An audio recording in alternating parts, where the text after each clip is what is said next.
네, 안녕하십니까. 네. 오늘은 많은 분들이 안 나오신 것 같습니다. 평상시에 이 정도 나오시나요? 뒤쪽에는 한 분도 안 계시네. 날씨가 추워서 그런가요? 날씨가 춥고 그러면 집 밖으로 나오기 싫은 건 사실이죠. 근데 이제 다른 어떤 것보다 중요한 게 이제 수업을 듣는 게 중요합니다. 오늘 3시간 수업을 듣고 그냥 하루 종일 노세요. 그러지 않고 그냥 수업 안 듣고 하루 종일 앉아서 있는 것보다 훨씬 나아요. 공부한다고.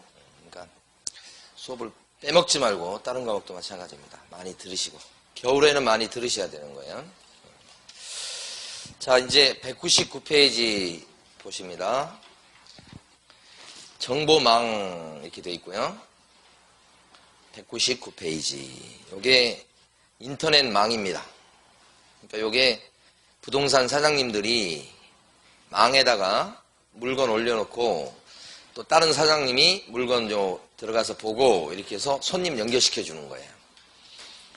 혼자 할 때보다 이렇게 망을 이용하게 되면 물건을 많이 확보하는 효과가 생기니까 손님이 원하는 때에 빨리빨리 팔아줄 수 있고 세를 놔줄 수 있고 빨리 구할 수 있고 장점 이렇게 되죠. 이게 정보망인데 첫 줄 보시면 사장님들만 이용하는 거예요. 그래서 제일 중요한 단어가 개업 공인중개사 상호간에 여기가 제일 중요한 단어. 사장님들만 이용하는 겁니다. 199페이지 제일 위에 첫 줄. 그 다음에 세 번째 줄 보면 이 정보망 이렇게 하려면 국토교통부 장관의 지정을 받으셔야 됩니다. 지정의 동그라미, 지정. 우리가 담배를 팔려고 했을 때 담배 소매인으로 지정을 받는다고 합니다. 지정이란 말은 많이 쓰는 표현은 아닙니다. 보통 신고니, 등록이니, 허가니 이런 표현을 쓰고 지정이란 말은 잘 안 쓰는데 여기는 지정이라고 씁니다. 그래서 지정받을 거. 자, 그 다음에 200페이지 가보시면 지정을 받으려면 5가지 조건을 갖춰야 됩니다. 그래서 중간 정도에 보면 지정 요건이라고 되어 있고요. 작년 시험에도 지정 요건을 물어봤습니다. 왼쪽 페이지의 중간 정도예요. 가로 1번에 보면 동그라미 1번 두 줄을 밑줄 그어보시면 특히 둘째 줄에 부가통신사업자이어야 된다. 이게 그러니까 정보망 사업자로 지정을 받으려면 부가통신사업자일 것, 이게 첫 번째 조건이에요. 부가통신사업자는 인터넷을 이용해서 서비스를 제공하고 돈을 번다 이렇게 생각하시면 돼요. 자, 오른쪽에 가시면 박스가 있고요. 요건이 5개인데 오른쪽 제일 위에 박스는 오른쪽 페이지입니다. 1번부터 4번까지니까 아까 왼쪽 페이지에서 봤던 것까지 치면 5가지 조건이 되는 겁니다. 그래서 1번은 다수의 회원이 가입되어 있어야 됩니다. 박스의 1번이에요. 박스의 1번. 그래서 가입 이용 신청한 회원인 개업 공인중개사의 숫자가 전국적인 단위로 따질 때는 500명 이상이 가입이 되어 있어야 되고 두 개 이상의 시도에 시도는 이제 특별시, 광역시, 도 이런 큰 자치단체를 얘기합니다. 2군데 이상의 시도에 가입이 되어 있어야 되고 최소한 한 시도에 30명 이상의 가입자가 있어야 되겠다 이렇게 얘기하는 겁니다. 그래서 예를 들어서 서울에 한 1000명 가입하고 경기도에 2000명 가입했다. 그러면 지정을 받을 수 있겠습니까? 네. 그죠? 그러니까 어떤 얘기가 되냐면 합치면 3000명이니까 500명 이상이 되죠. 서울하고 경기니까 2군데 이상의 시도에 가입이 돼 있으면 됩니다. 딱 2군데만 가입돼도 돼요.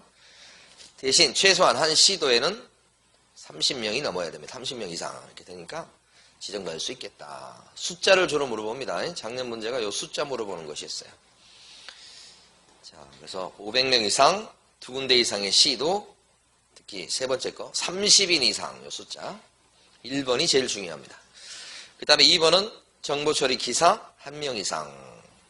정보처리 기사는 뭐 하는지 잘 모르겠어요. 하여간 기사 자격증 1명 이상. 그 다음에 중개사 자격증 1명 이상 갖고 있어야 됩니다. 그 다음에 3번이 중요해요. 또 그러니까 그 정보망 사업체에서 일하는 직원 중에 중개사 자격증 소지자가 1명 이상 있을 거, 그런 뜻이에요. 그 다음에 네 번째가 뭐냐면 정보망 가입자가 개공이겠죠. 이용하는데 지장이 없을 정도의 국토교통부 장관이 정하는 용량과 성능을 갖춘 컴퓨터 설비를 확보할 거, 이렇게 되어 있습니다. 컴퓨터 설비에다가 동그라미를 치셔야 돼요. 형광펜 칠하고. 컴퓨터 설비가 좋아야 되겠다. 좋다는 얘기는 서버 용량이 돼야 된다. 앞에 용량과 성능 얘기 나왔습니다. 그래서 이게 서버 용량이 너무 적으면 다수의 회원들이 동시에 접속해서 이용할 때 속도가 느려지거나 다운될 수 있기 때문에 그러면 역할을 못해요. 그러니까 다수의 회원들이 동시에 접속해도 문제없을 정도의 성능이 돼야 되겠다. 컴퓨터 설비. 그런데 핵심은 뭐냐? 그 용량을 누가 정하죠? 국장이 정한다. 그걸 물어보는 거예요. 그 다음에 지정 절차가 밑에 나오죠. 지정 절차는 4단계 절차입니다. 그래서 지정해달라고 신청을 하고, 그러면 국토교통부 장관이 지정을 해주고, 지정받으면 그 다음에는 바로 하는 게 아니고 일을 약관을 만들고 운영 규정이라고 그래요. 그 다음에 설치 운영, 이렇게 4단계 절차를 거치게 됩니다.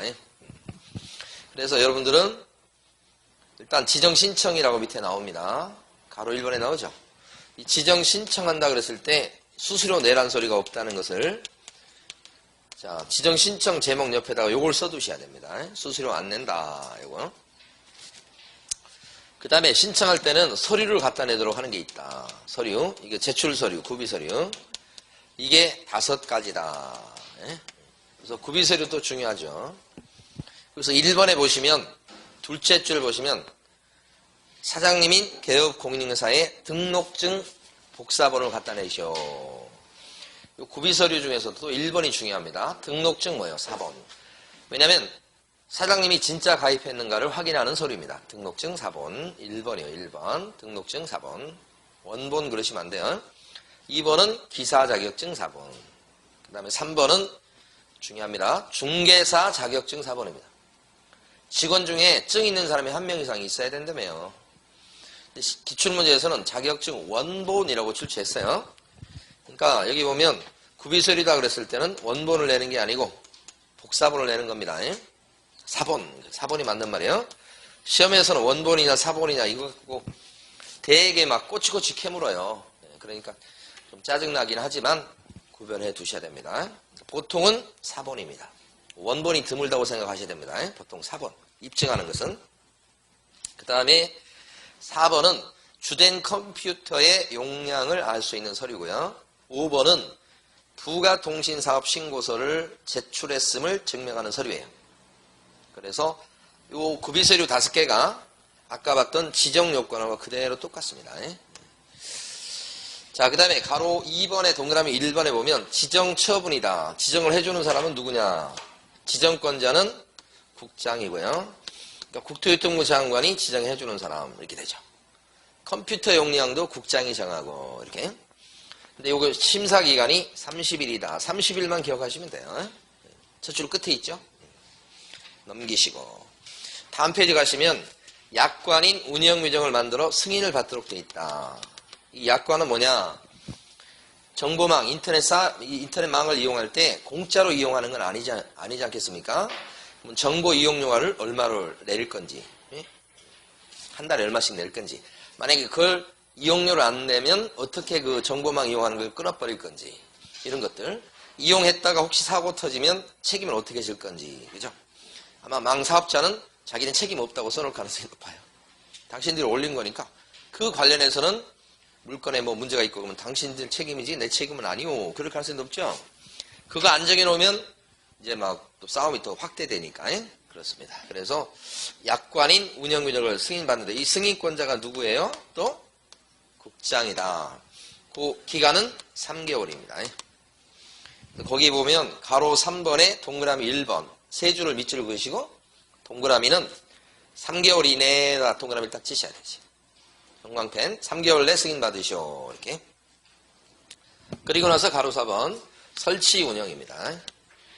설치 운영은 첫째 줄하고 둘째 줄까지 밑줄 그으시면 되는데 여기는 1년 이내 설치 운영하시오. 이렇게 돼 있다고요. 1년이라고 하는 게 거기 가만히 보면 좀 조심할 게 있어요. 요게 승인 받은 때부터 이렇게 1년이 되는 게 아니고 이렇게 되면 모양은 참 좋을 거예요. 징검다리처럼 이렇게 그죠? 징검다리 하니까 저희 시골 동네에도 오면 그 내과 지날 때 징검다리가 이렇게 있잖아요.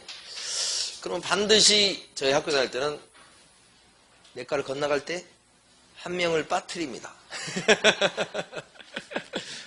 따라해봐라 이렇게 막 이렇게 하는데 처음부터 계획을 딱 짜고 있죠. 저놈을 밀어야지 이렇게 해가지고 이렇게 했을 때 모른 척하고 있다가 탁 밀면 첨벙. 얘가 이렇게 가는 게 정상인 것 같은데 이렇게 갑니다. 지정을 받은 날로부터 1년 이내 설치 운영. 이렇게 1년 기억하시고 이것도 시험에 몇 차례 나왔습니다. 뒤로 갈수록 기간이 길어지죠. 이렇게 기억하시고 그 다음에 밑에 가시면 네모 3번에요. 네모 1번이 또 있죠. 사업자의 의무 요거요. 자 보세요. 요게 인터넷망입니다. 정보망 국장이 지정한 거 그것을 운영하는 사람이 거래정보 사업자예요. 운영의 주체입니다.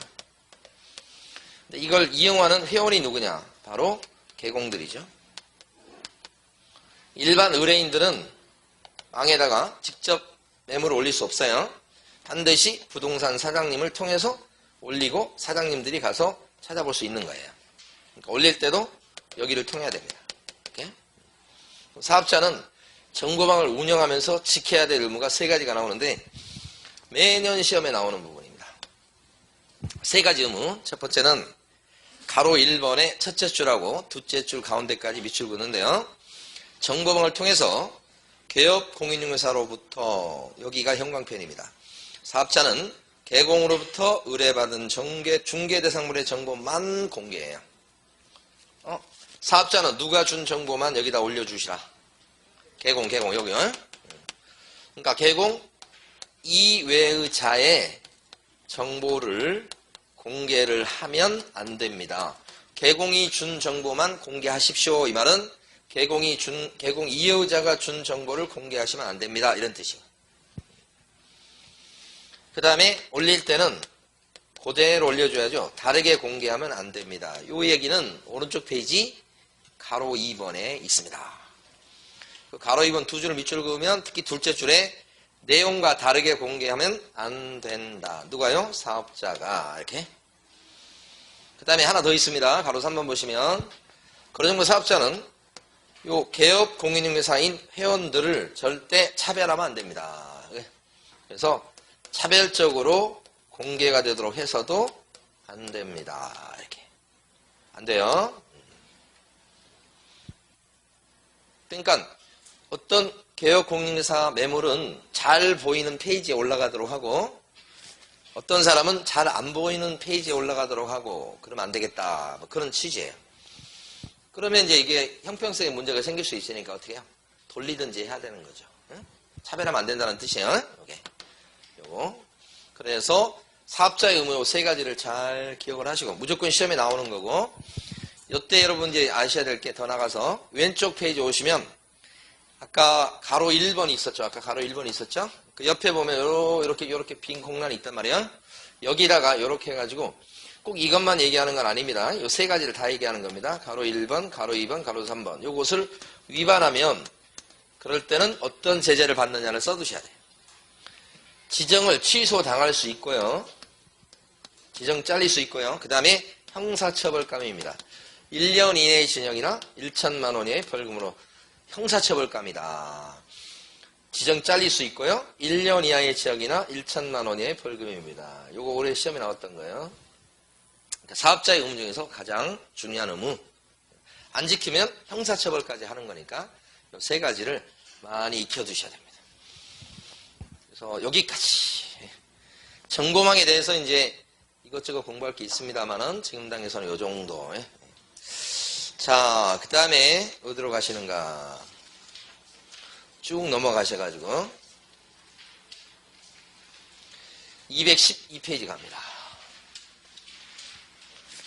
금지행위요. 그죠?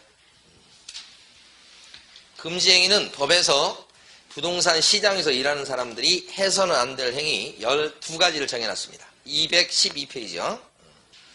제목에 보면 뭐라고 되어 있냐면 개업 공인중개사 등의 금쟁이라고 써져 있죠. 등자가 있어요. 등자에다 동그라미를 치셔야 돼.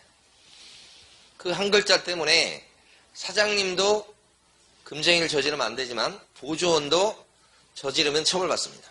소공도 처벌받고 중개법인의 임원까지도, 하여간 중개업 시장에서 일하는 사람이 요거 만약에 어기죠. 금쟁이 저지르죠. 형사처벌입니다. 그러니까 14가지. 그죠? 근데 시험에서는 나올 때 어떻게 나오냐면 금지행위에 해당되는 사례들이 쭉 나오고 금지행위가 아닌 것은 이렇게 물어보는 거니까 14가지를 조문 위주로 보시면 돼요. 내용이 별거 없어요. 대표적인 사례들은 몇 가지 좀 봐두시면 돼요.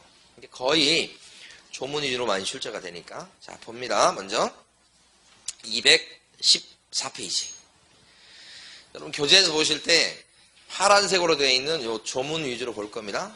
이거 말고 안에 들어가서 내용을 볼 만한 것은 14가지 중에서 한 2-3개 정도만 내용이 좀 필요하고 나머지는 간단한 것들입니다.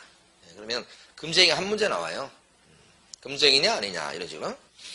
그러니까 첫 번째 금쟁이는 법정 중개 대상물에 이렇게 돼 있으니까 중개 대상물에 동그라미를 치시면 돼. 그 다음에 매매를 업으로 하는 거. 매매를 업 동그라미 치시면 돼요. 매매를 업. 중개 대상물은 뭐가 있죠? 부동산이잖아요. 땅, 건물 이런 거. 그걸 부동산 사장님이나 소공 이런 사람들이 샀다 팔고 샀다 팔고 반복적으로 하는 것을 매매업. 반복적으로 하는 것을 업자가 붙어 있죠. 그러면 금쟁이다. 못하게 한단 말이에요. 이걸 만약에 할 수 있게 되면 부동산 사장님들이 중개하는 것이 원래 직업인데 중개하는 척 하면서 샀다 팔고 하면서 자기의 이윤을 추구하게 될 가능성이 높고 그러면 질서를 어지럽힐 수 있다 이렇게 보는 거죠. 제가 이제 자세히는 모르지만 그 증권사에서 일하시는 그 관리하는 그런 직원들은 고객 그걸 관리해 주긴 하는데 자기가 증권 투자를 못하는 걸로 들었어요. 똑같은 이치입니다. 자기는 중개해 주는 사람이에요. 근데 자기가 직접 들어서 매매하고 이렇게 선수로 뛰면 안 됩니다. 소개만 해주는 사람이에요. 이거요. 그런데 이렇게 이해가 되셨으면 이제 하나만 더 이해하시면 됩니다. 만약에 부동산 사장님인데 골동품에 대해서 일가견이 있어요. 그러니까 골동품을 보면 이게 아주 가치가 있다고 판단되면 그 사람이 그걸 갖다가 저기 중고 이런 시장 그런 매장 이런 데서 사옵니다. 인사동 골목 돌아다니다가 괜찮은 거 있으면 그 사람 눈으로 그걸 사요. 그래가지고 이제 가치가 요게 이제 있다고 판단되면 나중에 보니까 뭐 문화재급이고 막 그래. 그래가지고 비싸게 팔고 막 그런 거예요. 그런 안목이 있는 거예요. 이 부동산 사장님이 만약에 골동품을 샀다 팔고 하면서 돈을 벌고 있어요. 금쟁입니까? 아니다. 직업하고 관련이 없잖아요. 그렇게 이해하시면 돼요. 자, 오른쪽 가면 중간 이하에 보면 파란색 2줄이 있어요. 제목이 두 번째 금쟁이에요. 조문만 그대로 나와요. 그러니까 조문이 어떤 의미인지를 이해하고 끝나는 거예요. 무등록 중개업자인 사실을 알면서 상대방이 그 무등록 중개업자를 통해서 의뢰를 받거나 물건을 소개받는 거예요. 사람을 소개받거나 아니면 그 무등록 중개업자에게 자기 명의를 이용케 하는 행위다. 그랬어요. 이 자기 명의를 이용케 했다고 하는 것은 그 무등록 중개업자한테 명함 같은 거 파줘가지고 마치 그 중개업소의 직원처럼 활동할 수 있도록 하게 만든 겁니다. 사실은 프리랜서로 활동하는 사람이에요. 이런 사람을 쉽게 말씀드리면 중개 브로커예요. 근데 동네마다 어느 정도는 있어요. 이 중개 브로커 하시는 분들이 이제 부동산 사무실에 들르셔가지고 사장님한테 제안하지요. 내가 아는 고객들이 있다. 그 사람들이 물건을 팔거나 살려고 했을 때 여기 지금 부동산에 와서 계약서를 쓰게 저희가 하겠다. 대신에 좀 떼주라 이런 얘기 합니다. 중개 브로커예요. 그러면 부동산 사장님은 이런 중개 브로커를 이렇게 연결돼가지고 물건을 소개받거나 그죠? 그 사람한테 활동할 수 있게끔 명함 파주거나 그런 식으로 하면 안 된다. 중개 브로커를 쓰면 안 된다고요? 저희 사회 나와서 알게 된 한 20년 알게 된 저보다 형님인데 그분이 어느 날 저 만났는데 명함을 줘요. 근데 보니까 명함에 무슨 법률사무소 사무장으로 돼 있어요. 언제 이거 했냐고 그러니까 사무장이라고 명함을 갖고 돌아다니지만 실제 사무실을 간 적은 거의 없고요. 사건 같은 거 의뢰가 들어오면, 그러니까 사건 같은 거 이렇게 했을 때 거기다 이렇게 토스해주면 거기서 위임을 받게 되면 좀 떼주는 모양이야. 이거 변호사도 보면 브로커들 있잖아요. 그 사무장 명함 파들고 돌아다니면서 그거 하더라고. 그래서 저한테도 얘기하더라고. 떼줄 테니까 뭐 사건이 있으면 좀 소개시키라고 이렇게 하는 거. 부동산 중개업 시장에서 중개 브로커 이런 사람을 고용해서 활동하지 마라 이 말이에요. 그게 바로 네모 2번. 또 넘어갑니다. 216페이지입니다. 제목에 보면 요게 좀 내용이 있어요. 요 세 번째 금쟁이가 제목을 먼저 보시면 자, 사례, 증여, 그 밖에 어떤 명목으로도 이렇게 돼 있죠. 법 32조에 따른 보수 또는 실비를 초과해갖고 금품을 받는 행위다 이렇게 돼 있어요. 그러니까 여기서는 제일 중요한 단어가 초과입니다. 초과. 많이 받아먹었을 때 금쟁이다. 그죠? 그래서 초과란 단어하고 받는 행위다 이렇게 했는데 이 두 단어가 중요합니다. 근데 초과다 그랬을 때 무엇을 많이 받았을 때 걸리느냐? 앞에 보니까 중개 보수, 그 다음에 실비 이렇게 두 가지가 있죠. 요것은 실비는 뭐 크게 생각하지 마시고 중개 보수는 법정 상한선이 있습니다. 이렇게. 근데 그걸 넘겨서 받으면 걸리겠다 이런 뜻이에요. 법정 상한선이 100만 원이라 그러는데 200을 받았습니다. 그러면 걸린다. 적게 받으면 뭐 그거야 뭐라고 하지 않는데 많이 받았을 때 걸린다. 그런데 핵심은 뭐냐면 부동산 사장님이 맨날 중개만 하는 건 아니란 말이에요. 중개가 아닌 활동들을 해요. 가장 대표적으로 예를 들 수 있는 게 신축 빌라에 대한 분양 대행이죠. 용어할 때도 했습니다. 분양 대행은 알선이 아니기 때문에 중개 활동이 될 수 없어요. 그러니까 분양 대행을 해주고 한 채당 500만 원씩 챙겼다. 분양 대행료인데 이건 복비가 아니에요. 이게 아니기 때문에 이게 없어요. 그러니까 분양 대행료를 얼마 챙기든 법에 걸리지 않는다. 금지행위하고는 무관해요. 금지행위는 많이 받으면 안 돼. 이것은 복비만 얘기하는 거예요. 그 다음에 또 부동산사 이거 판례 이거 시험에 그렇게 자주 나와요. 그 다음에 또 한 가지가 영업권이라고 중개 대상물 할 때 식당을 갖다가 인수받고 그죠 넘기고 요걸 중간에서 소개시킨다고. 그 식당을 인수하는 사람은 그 식당의 영업적 가치에 대해서 돈을 인정해서 권리금을 주게 되죠. 그래서 영업권을 사고 팔 수 있도록 중간에서 알선해 준다고요. 그죠? 그 알선 행위는 중개입니까? 아닙니까? 아닌 것이 영업권은 중개 대상물에 들어가지 않죠. 그러니까 아무리 소개시켜 줬지만 이건 중개활동 아니어서 영업권을 사고 팔게 만들고 받은 권리금의 10% 정도를 챙겼다. 많이 챙긴 거지만 그건 중개보수가 아니에요. 중개가 아니기 때문에. 따라서 권리금 10% 챙겨도 법에 걸리지 않는다. 이것도 판례 중요한 거죠. 그래서 여러분들은 적을 게 아니고 다 교재에 있는 얘기를 거의 설명드리는 거 적을 필요 없어요. 오른쪽 페이지에 보시면 동그라미 5번이 있습니다. 위에. 동그라미 5번에 셋째 줄부터 예를 들어 하면서 지금 셋째 줄 나오죠. 법인인 개업 공인회사가 주택의 관리 대행이나 상가의 분양 대행을 수행하고 받은 보수나 여기까지 끊으셔야 돼요. 앞에 관리 대행도 마찬가지입니다. 설명 안 드렸지만 근데 분양 대행이 판례가 있는 거예요. 그러니까 분양 대행료는 중개보수가 아니니 법정 한도가 없어서 많이 받아도 금쟁이가 되지 않는다. 그런 취지입니다. 또요. 그 뒤에 오면 상가 권리금의 거래를 중개하고 요거 받은 대가의 경우라면 그죠? 그러니까 요게 영업권을 갖다가 사고 팔게 알선하고 받은 대가라면 이거 역시 복비가 아닙니다.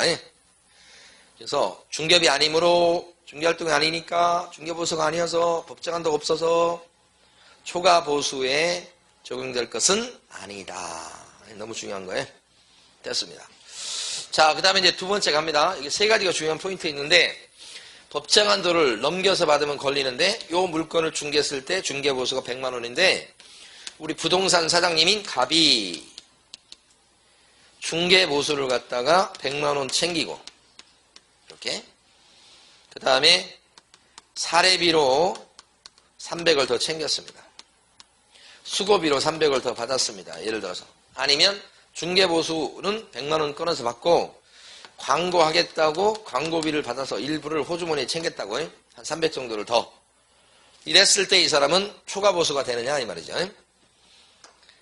우리 판례는 중개보수 명목으로 받은 돈만 가지고 초과했다 안 했다를 따지게 되면 초과해서 보수를 받으면 안 됩니다. 이것은 의미가 없어요.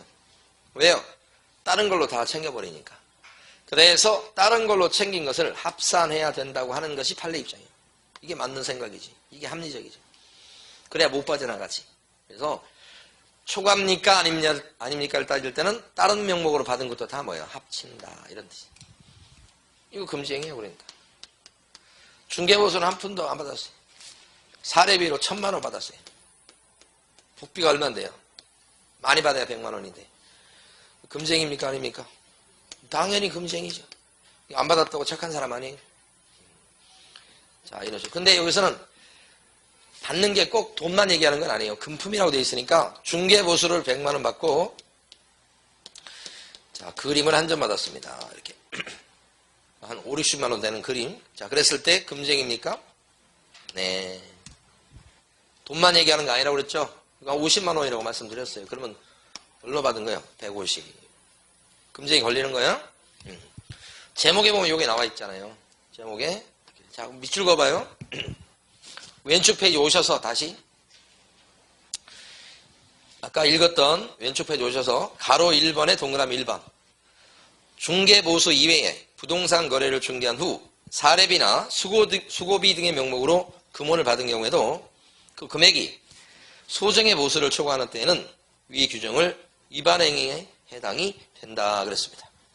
방금 전에 말씀드린 거 다른 명목으로 받은 것도 다 합친다는 그 얘기입니다. 자, 그 다음에 세 번째 포인트. 법정 한도가 100만 원인데 그걸 초과해서 받았을 때 금지행위니까 법정 한도가 100만 원인데 사장님이 300만 원 달라고 조르고 있다. 근데 줄 생각 안 하고 있다 아직은. 이렇게 되면 조르고 있을 뿐 받은 건 아니어서 금지행위에 해당되지 않는다. 받아야 금지행위요. 받아야. 근데 300만 원 달라고 하니까 결국 손님이 주겠다고 약속을 했습니다. 근데 아직은 입금이 안 됐습니다. 그럼 아직까지도 뭐예요? 금지행위는 아니다. 언제 금지행위가 돼요? 받아야. 그죠? 근데 300만 원 받아가지고 기분 좋아했는데 나중에 이 사람이 중개사학원을 다니더니만 계산을 해보더니만 아이고 많이 줬네 해가지고 부동산 사무실에 다시 오셔가지고 돌려달라고 합니다. 200만 원을 안 돌려주면 구청이다 이른다고 하니까 200만 원을 잽싸게 돌려줬어요. 100만 원 챙긴 거죠? 자, 금지행위 저지른 겁니까? 네. 돌려준 것은 이미 늦었어요. 받은 순간에 이미 금지행위죠. 뇌물죄도 마찬가지입니다. 받아놓고 나중에 막 문제 되니까 돌려줬어요. 늦었어요. 받는 순간에 이미 죄가 성립하는 거예요. 이것도 마찬가지입니다. 받는 행위라고 돼 있어요. 자, 근데 하나만 더 봐요. 300만 원을 받았어요. 근데 300만 원을 당좌수표로 받은 거예요. 이건 자기합수표하고 틀려요.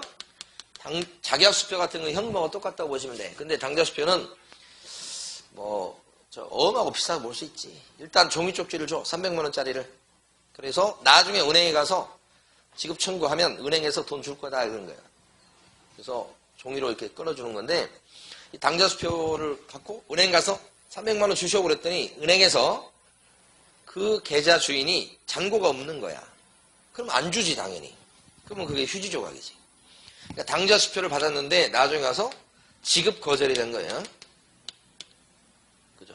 부도났다는 얘기예요. 잔고가 없어서. 그러면 현실적으로는 한 푼도 못 챙긴 거예요. 자, 그랬을 때 당좌수표 300만 원 받았는데 나중에 이렇게 부도 처리된 이런 경우 금지행위 저질렀냐 이 말이에요. 저질렀다고 보는 게 판례 입장이야. 판례는 우리가 이해될 수 있는 것도 있고 이해가 안 되는 것도 있고 그래요. 왜요? 판사 마음이니까. 우리가 판사 속을 어떻게 알겠어? 판사들이 금지행위다 그러면 금지행위 되는 거예요. 그러니까 현실적으로 한 푼도 못 챙겼어요. 그렇지만 300만 원짜리 당좌수표를 받는 순간에 이미 금지행위가 됐다고 보는 거고 나중에 부도 처리됐다고 해도 달라질 건 없다 이렇게 보는 거니까 의미가 이거하고 비슷해요. 그래서 이렇게 여러분 교재에서는 동그라미 2번 밑에 보시면 동그라미 2번에 둘째 줄에 가면 이런 다운 표시가 되어 있어요. 이렇게 판례입니다. 밑줄 긋습니다. 자, 개업 공인인증서가 중개 의뢰인으로부터 보수 등의 명목으로 소정의 안도를 초과하는 액면금액의 당좌수표를 교부받았다가 당좌수표를 갖다가 시뻘겋게 형광펜으로 칠해 두셔야 돼요. 당좌수표 판례입니다. 받았다가 그것이 사후에 부도 처리되거나 중개 의뢰인에게 그대로 반환된 경우에도 금지행위에 해당한다. 당좌수표 나오면 무조건 금지행위예요. 이 사례에서는 그거 이렇게 세 가지 알아두시면 되지. 자, 이제 넘어갑니다. 또 217페이지 가면 네모 4번에 제목이 있습니다. 두 줄 읽어보고 바로 넘어갈 건데, 해당 중개대상물의 거래상 중요사항에 관하여 아래쪽입니다. 지금 거짓된 언행 그 밖의 방법으로 의뢰인의 판단을 그르치게 하는 행위다. 이렇게 돼 있죠. 그러니까 핵심적인 단어는 판단을 그르치겠다. 판단을 그르치게 하는 대표적인 행위가 뭐예요? 거짓말. 네? 그래서 이게 허용되는 거짓말의 한계가 어디냐? 언제나 고민이에요. 그죠? 아닌가요? 아니, 우리가 중매를 설 때도 이 사람 좋다고 그래야 될 거 아니에요? 똑같아. 그러니까 막 이 사람이 좋은 점에 대해서 막 얘기를 해. 사실은 빚이 한 10억 있는데 그건 얘기 안 하죠. 그러니까 그런 게 어디까지가 지금 얘기해 줄 선이냐. 부동산도 마찬가지입니다. 여러분들이 그 고민 느낄 거예요. 원래 설명사항이 있긴 한데 안 좋은 거 다 얘기하고 그러면 어떻게 해요? 도장 안 찍잖아요. 그래서 판단을 그르치게 하는 행위를 하면 안 된다 그랬는데, 다행히도 조문에 보면 거래상 중요사항에 대해서 그렇게 돼 있어요. 앞에 그렇게 나오잖아. 그러니까 거래상 중요사항이 아닌 것은 괜찮겠다는 게 지금 이 조문 내용이죠. 아니, 방금 전에 두 줄 읽은 것 중에 앞쪽에 앞대가리에 거래상 중요사항에 관해서 이렇게 돼 있죠. 그러니까 사소한 거에 대해서는 조금 과장되게 얘기하거나 좀 거짓말했다고 해도 여기 걸리는 것은 아니다. 그러니까 이런 사례들은 참 판단하기가 애매해요. 근데 판례 나온 사건들이 좀 있는데 그거 뭐 보시면 여러분들이 다 그냥 이해가 되는 거야. 그린벨트에서 풀린다고 막 거짓말을 친 거야. 그래서 계약했지. 이 사람 도장 안 찍고 그러니까, 아니 걱정하지 마. 혹시 나중에 이거 뭐 잘 그래도 내가 책임지고 팔아줄게. 내가 도장 찍어 빨리. 이렇게 해가지고 도장 찍은 거예요. 근데 나중에 알고 보니까 그린벨트 풀릴 기미도 안 보여. 전화해가지고 팔아줘. 안 되겠어 나. 이렇게 하니까 알았어 팔아줄게 해놓고는 그 다음에 전화하니까 이제 전화도 안 받아. 그런 케이스 정도가 되면 여기 들어간다. 심해야 돼요. 심해야 된다. 그죠? 그래서 사실은 제가 인생을 살면서 느끼는 게 거짓말은 필요하다고 생각합니다. 근데 새빨간 거짓말은 안 되죠. 그래서 우리 둘째 놈한테 했던 거짓말 중에 하나가, 야, 아빠가 그 미래를 보는 사람한테 가서 보니까 너가 앞으로 정말 훌륭하고 큰 사람이 된다고 그러더라, 너. 에? 그래가지고 막 얘기를 했더니 이놈이 갑자기 그날 피를 받았어. 2시까지 공부하고 막 그러니. 뭐 보기는 뭘 봐. 근데 그걸 제가 어디서 힌트를 얻었냐면, 제 어렸을 때 저희 어머님이 그런 얘기를 했던 것 같아. 너 앞으로 커서 뭐가 될 거다 하면서 얘기를 하니까 저는 그거 믿었어요. 나중에 커서 딱 보니까 다 거짓말이에요. 자, 어쨌든 그렇고 넘어갑니다. 또 이번에는 219페이지 갑니다. 219페이지 가보시면 네모 5번. 자, 요것은 제목만 일단 필요한데 세 줄이죠. 제목이 좀 복잡해요. 그래서 네 군데를 동그라미 쳐가면서 볼 테니까요. 제목을 잘 들여다보시기 바랍니다. 5번째 금지행위입니다. 관계법령에서 이렇게 합니다. 양도, 알선 등이 금지된, 금지에다가 동그라미 하셔야 됩니다. 금지되어 있다. 이거고요. 그 다음에 부동산의 분양, 임대 등과 관련되어 있는 증서 등에 이렇게 돼 있죠. 증서에다가 또 동그라미 하셔야 됩니다. 증서 이렇게. 그 다음에 매매, 교환 등을 중개하거나 중개에다 동그라미 하시고 이렇게. 그 다음에 그 매매를 업으로 하는 행위. 매매를 업 이렇게 돼 있죠. 매매를 업으로 하는 행위. 여기도 동그라미 이렇게. 자, 네 군데 동그라미 쳤어요. 이걸 이렇게 분해하지 않고 이걸 이해하려고 하면 되게 어려워요. 네 개로 딱 분해하면 쉬워요, 이제. 핵심적인 단어는 증서입니다. 증서. 근데 금지 증서죠. 근데 금지 앞을 보시면 무엇이 금지되어 있습니까? 양도하고 알선인데 본질은 양도입니다. 팔아먹는 게 금지예요. 못 팔게 돼 있다는 뜻이에요. 못 팔아먹게 돼 있으니까 그걸 소개하면 되겠습니까? 못 팔게 돼 있는데, 거래 못하게 돼 있는데 안 되지. 못 팔게 돼 있는데 샀다 팔고 그러면 되겠습니까? 안 되지. 그래서 이게 금지행위예요. 이 증서가 뭔지를 모르셔도 법에서 야 이거 사고 팔면 안 돼. 그럼 그걸 부동산 사장님이 소개시키면 되겠냐고. 안 되지. 못 팔게 돼 있는데 샀다 팔고 그러면 되겠냐 이 말이에요. 금지행위요. 끝났어. 이게 뭔지 몰라도. 그런데 이 양도 금지 증서에 해당되는 대표적인 것이 두 개인데 하나가 통장이에요. 통장이 은행 통장 얘기하는 게 아니고 청약 통장 얘기하는 거예요. 청약 통장. 아파트 분양할 때 청약 통장 가지고 이제 순위 결정해 가지고 하잖아요. 이런 통장은 무주택 서민들한테 혜택이 돌아가게끔 주택법에서 우선권을 인정해 주는 거예요. 그러니까 이런 통장은 사고 팔 수 있는 게 아니에요.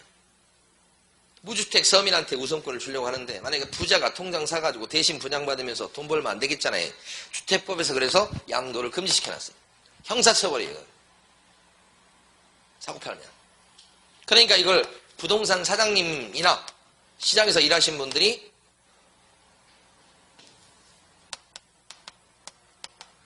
통장을 갖다가 사갖고 판교 신도시 대신 분양받고 싶은 사람한테 통장을 사게끔 웃돈 줘가지고 이렇게 중개하면 안 된다는 거예요. 그러면 형량이 3년 이하이야 지형이랑 3천만 원의 벌금이에요.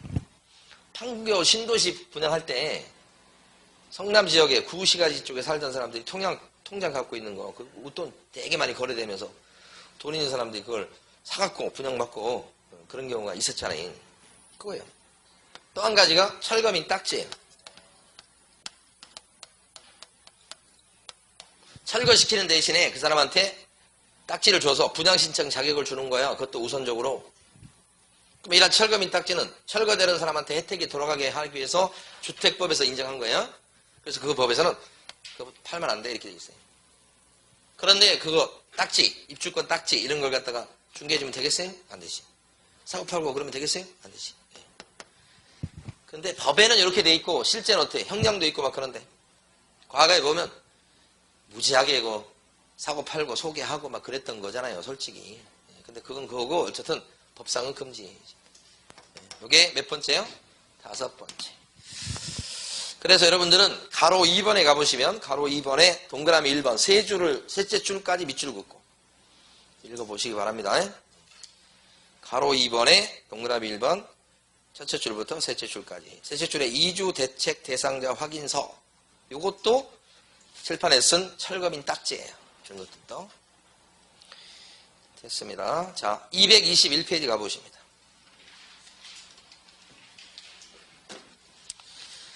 자, 요게 또 이제 좀 내용이 있습니다. 요것은 이제 조문이 좀 까다로운 거고요. 자, 여기 나와 있는 6번째 금지행위가 직접 거래하고 쌍방대리라고 나옵니다. 내용이 조금 있는 게 사실은 예하고, 그죠? 예하고 그런 거예요. 그리고 실무적으로 부동산 하시는 분들이 질문은 많은 게 요거하고, 요거예요, 요거. 제일 초미의 관심사가 이거. 직접 거래는 직접이란 말이 이제 손님, 의뢰인을 얘기합니다. 부동산 사무실에 온 손님이랑 거래하면 걸린다는 거죠.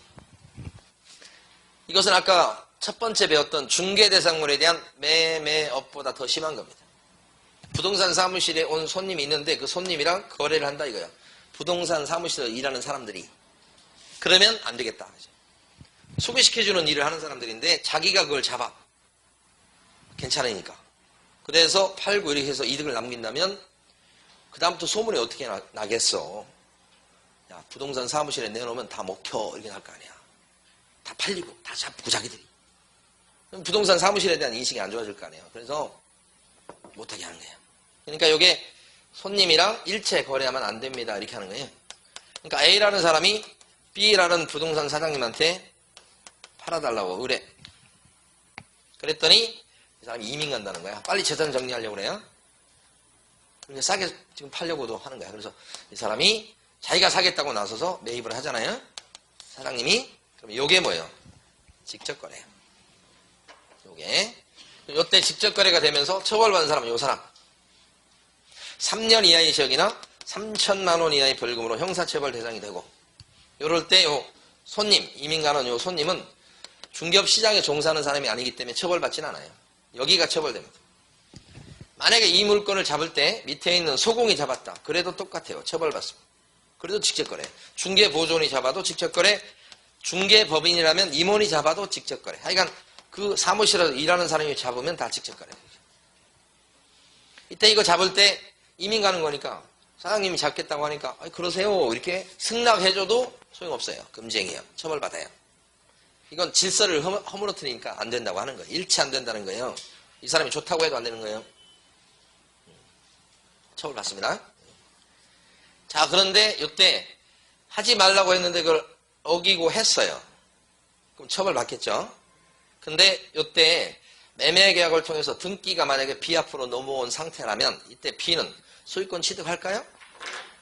등기가 넘어와 버려서 계약해가지고 그럼 이 사람 소유권 취득하냐고. 직접거래 하지 말라고 그랬잖아. 했죠. 처벌받죠. 근데 그걸 통해서 등기 넘어왔어. 그러면 소유권자는 되냐고. 된다. 이게 회계망측한 거예요. 이게. 하지 말라고 그랬더니 또 하니까 처벌을 해놓고는 너 꺼내 이렇게 한단 말이에요. 등기 넘어오면. 이게 법이에요. 그래서 이거 가만히 보면 여기서 공법과 사법이 나눠지는 거예요. 처벌하는 것은 공법 영역이에요. 빨간 건. 근데 여기는요. 둘이 사법 영역이요. 처음에 대학교 처음에 1학년 들어갔을 때 이게 이해가 안 됐어요. 하지 말라고 그래놓고는 했더니만 소유권은 또 인정해 준다는 거 아니에요. 그죠? 그래서 그때 지금 교수님한테 들었던 대표적인 그게 뭐냐면 무허가 음식점이 있어. 그러니까 허가 안 내고 지금 영업을 하는 거야. 거기 가서 김치찌개를 먹었다는 거야. 그 나가려고 하니까 나가면서 김치찌개 값을 줘야 될 거 아니에요. 그럼 김치찌개 값을 안 줘도 되냐 이 말이지. 무허가니까. 무허가여서 이 사람이 무허가 영업한 거에 대해서 행정적인 제재를 받는 건 제재고, 둘이 그 김치찌개 그 비용 치르고 이거 하는 것은 사법 관계인 거죠. 별개라는 거지. 그래서 여러분들이 그것 때문에 배운 것이 효력 규정이냐 단속 규정이냐 그런 얘기인데, 요건 그럼 무슨 규정이라는 거예요? 직접 거래하지 말라는 것은 효력 규정, 단속 규정이라는 뜻이죠. 처벌은 맞대, 사법상 효력은 손대지 않는 거, 유효로 보는 거. 예? 자, 근데 이제 여기 직접 이게 제일 중요해요. 어떻게 보면. 근데 직접 거래에서 여기 보시면 이쪽만 있는 게 아니에요. C라는 사람이 이제 의뢰인입니다. 근데 이 사람은 전셋집을 구하러 왔습니다. 그랬는데 부동산 사장님이 아파트가 한 채 있었어요. 비어 있어요. 그래서 이 사람한테 보여주고 이 사람이 마음에 들어 하니까 이 아파트에 대해서 이 사장님이랑 이 전세 얻으러 온 사람이 둘이 전세 계약을 체결했어요. 이것도 직접 거래. 그러니까 파는 쪽만 있는 거 아닙니다. 세를 얻는 쪽도 있을 수 있어. 세 얻으러 왔어. 사장님 아파트를 세를 놨어. 그 사람한테, 손님한테. 그러면 이것도 뭐예요? 직접 거래. 그래서 이쪽 저쪽. 자, 제일 중요한 건 지금 나왔습니다. 이제 지금부터 이 사람이 의뢰한 물건인데, 그래서 계약을 이렇게 하려고 그랬어. 근데 계약을 하는 날 A가 바빠서 못 온다는 거예요. 그래서 D를 대신 보냈어요. 이 대신 온 사람을 대리인이라고 불러요. 대리인. 그럼 대리인하고 이렇게 둘이 이제 앉아서 매매 계약을 체결했죠. 그러면 이 매매 계약도 직접 거래냐 이 말이지. 어때요? 요것도 직접 거래가 된다. 앉아서 도장 찍는 사람은 D지만 사실은 A 대신 도장을 찍어주는 거니까 A하고 앉아서 계약하는 거랑 A가 보낸 사람이랑 계약하는 거랑 똑같지. 그래서 요것도 역시 뭐 여전히 직접 거래다 하는 건데, 요거 그렇게 시험에 잘 나와요. 요게. 그래서 여러분 밑줄 그어 봅니다. 교재는 222페이지. 제일 위에 가시면 동그라미 2번이에요. 첫째 줄부터 셋째 줄까지. 시험에 단골로 나오는 겁니다. 나오는 게 정해져 있어요. 직접거래 상대방으로서의 의뢰인에는 중개대상물의 소유자뿐만 아니라 중개대상물의 소유자의 거래를 대리하는 자나 거래에 관한 사무처리를 위탁받은 수임인도 포함된다 그랬습니다. 그러니까 여기 보면 직접거래 상대방은 대리인도 들어가고 수임인도 들어간다 이런 뜻인데, 수임인은 일처리를 맡은 사람이에요. 대리인은 대신 온 사람인데 거기서 거기에요. 다만 이 사람은 쉽게 말씀드려서 도장을 대신 찍으러 온 사람이라고 생각하시면 돼.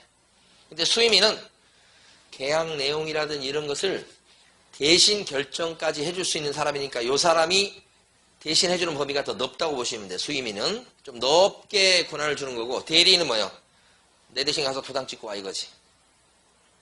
같은 역할을 해주는 사람이에요. 이거 더 넓어요. 수임인이. 근데 들어간다. 이 판례가 중요하고, 그 다음에 그러면 부동산을 갖다가 우리 사장님은 어떻게 거래하라는 얘기냐? 부동산을 사고 싶어. 그럼 어떻게 해야 돼? 자기 가게에 온 물건에 대해서 이렇게 잡으면 안 돼요. 세를 놓고 싶어. 자기 가게에 온 손님한테 세를 놓으면 안 된다는 얘기죠. 그럼 어떻게 해야 되느냐? 다른 부동산을 중간에 껴야 된다는 거예요. 그러면 괜찮다는 거지. 그러니까 A라는 사람이랑 B라는 개업 공인중개사가 둘이 매매 계약을 체결했어요. 그런데도 이게 직접 거래가 안 될 수 있어. 어떤 경우냐면 A가 C라는 부동산 사무실에다가 의뢰한 물건인데 이렇게. 그런데 C가 B를 이렇게 소개시킨 거지. 이 사람도 사장님, 이 사람도 부동산 사장님이에요. 이렇게. 부동산 사장님인 개공이지만 A는 요 사장님의 의뢰인 손님이 아니야. 여기 손님이지. 그러니까 중간에 다른 부동산에서 소개해가지고 계약을 했다면 아무리 부동산 개공이지만 사장님이지만 직접거래에 해당되지 않는다. 의뢰 받은 적이 없어서 그래요. 이 사람이 손님이 아닌 거예요. 요것이 두 번째 중요한 거. 그러니까 다른 부동산을 끼면 돼요. 팔아먹을 때도 어떻게 하면 돼요? 다른 부동산을 끼워가지고 팔아먹으면 괜찮다. 이게 판례 입장이야. 너무너무 중요하죠. 부동산 하시는 분들 입장에서 봤을 때 이게 얼마나 소중한 판례인지 몰라 이게. 그러니까 거래를 못하는 게 아니고 할 수 있는데 끼면 된다. 이렇게. 그래서 밑에 보시면 동그라미 5번에요. 그러나 이렇게 나온 거 있죠. 그래서 둘째 줄까지 밑줄입니다. 개업공인중개사가 부동산을 구입하거나 매각할 때 다른 개업공인중개사의 중개를 통해서 거래했을 때는 직접 거래의 범위에 포함되지 않는다. 여기 핵심 두 개 알아두시면 돼요. 시험 맨날 나와요. 그 다음에 오른쪽에 가시면 쌍방대리라고 있어요. 여기까지 보고 쉴 거예요. 쌍방대리는 원래 중개의 모습을 먼저 아셔야 돼. 중개는 뭐냐? 자, 요것이 있을 때 A가 B한테 부탁을 합니다. 이거 전세 좀 놔주세요. 이렇게. 그리고 부동산 사장님인 B가 이렇게 해서 어떤 사람이 와서 전세방 좀 구해주세요. 이렇게 하니까 C가 전세 구해달라고 의뢰를 하게 됩니다. 이렇게. 양쪽이 부탁하죠. 의뢰가 부탁이에요. 그래서 얘기 들어보니까 이거 괜찮을 것 같아. 이 집이. 그래서 보여주고 둘이 전세 계약을 하게 만들어줬다. 그러면 이 활동이 중개인 거예요. 그래서 중개 활동은 의뢰 받아가지고 연결시켜주는 게 이게 중개 활동이야. 그런데 이 사람은 이제 미국 갔다 온다는 겁니다. 수개월 동안. 그러니까 혹시 전세 계약을 체결할 일이 있어도 그때 귀국하기 어려우니까 부동산 사장님한테 당분간 없을 것 같아. 못 올 것 같으니까 저 대신 계약을 체결해달라고 도장 찍을 수 있는 권한을 주고 가는 거예요. 못 오니까 어차피.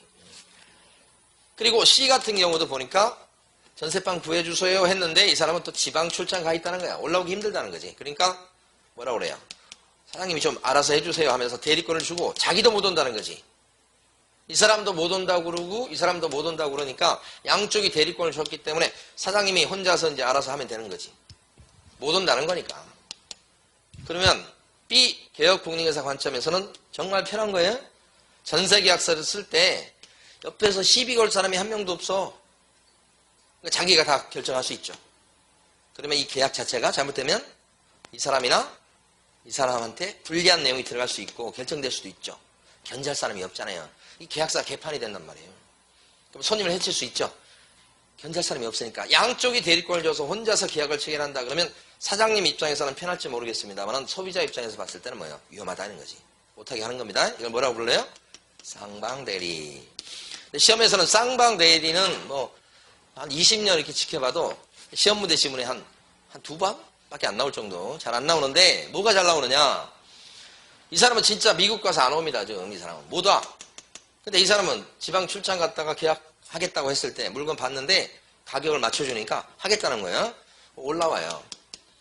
그러면 이럴 경우는 사장님 입장에서 봤을 때는 여기 미국 가 있는 요 건물주 요 사람을 갖다 대신해서 이렇게 둘이 앉아서 전세 계약을 체결하면 충분하겠고 문제될 게 뭐가 있나요? 없지. 견제할 사람이 있으니까. 그래서 실제 이렇게 한쪽을 대신해서 계약을 체결해 주는 경우가 실무에도 왕왕 있단 말이에요. 이걸 뭐라고 그러면 일방대리. 일방대리. 그러니까 외지인의 그 부동산을 갖다가 부동산 사무실에서 관리해 준다고. 근데 전세 만기되고 그랬을 때 계약하러 주인들이 늘상 내려오진 않잖아요. 사장님이 알아서 해주세요. 이렇게 하면 끝이잖아. 사장님이 이제 그 전세 얻을 사람이랑 앉아서 이렇게 계약을 체결하게 됩니다. 그거 일방대리죠. 왕왕 있는 얘기들이지. 그럼 법에 걸리지 않는다. 그래서 223페이지 보시면 제일 밑에 동그라미 3번이에요. 223페이지 제일 밑에 동그라미 3번 보면 개업 공인중개사 등이 거래 당사자 중 일방만을 대리하여 계약을 체결. 요거 딱 밑줄 그으시면 돼요. 일방만을 대리해서 계약을 체결. 그래서 세처실에 보시면 금지행위 위반이 아니다. 이렇게 됐습니다. 자, 쉬겠습니다.